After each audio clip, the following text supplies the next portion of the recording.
Beaucoup. Je donne la parole à Sandrine Rousseau pour le groupe écologiste.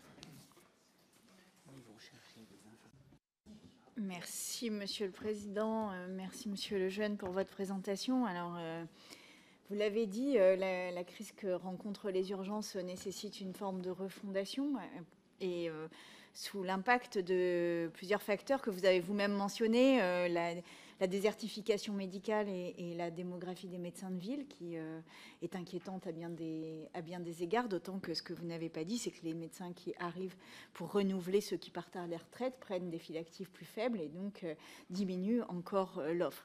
Évidemment, la question du vieillissement de la population est aussi un sujet puisque elles sont plus demandeuses de soins, mais elles ont aussi des pathologies spécifiques qui, dans les institutions dans lesquelles elles peuvent être accueillies, type EHPAD, ne sont pas forcément équipés pour pouvoir faire face à des démences, à des maladies neurodégénératives qui peuvent comprendre des épisodes auto-agressifs ou hétéro-agressifs et qui souvent finissent aux urgences. Et la troisième chose que vous n'avez pas totalement abordée, me semble-t-il, c'est la question de la psychiatrie. Alors vous avez dit dans votre rapport que vous aviez supprimé la question de la psychiatrie, des urgences psychiatriques des urgences. Pour autant, les patients atteints de crise psychiatrique ont augmenté de 20% dans les accueils des urgences générales en France depuis 2019, ce qui est un chiffre absolument conséquent. Et les services d'urgence générale ne sont pas,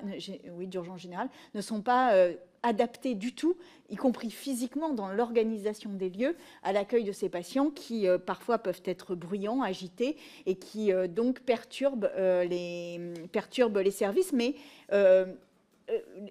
pose aussi la question du respect de leurs droits, puisque dans nombre de services, pour obtenir le calme, ils sont victimes de contention, enfin, ils sont sous contention. Et il y a eu des exemples absolument dramatiques, par exemple à Toulouse, où un patient atteint de troubles psychiatriques graves est resté 9 jours sous contention dans les services d'urgence et a fini par s'y suicider.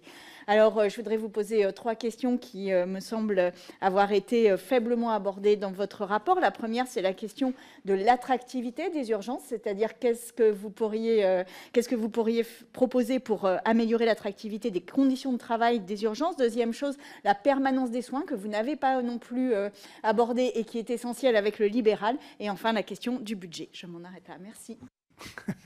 Merci. 2 minutes et quelques. Très bien, merci beaucoup. Je donne la parole tout de suite à Yannick Monet pour le groupe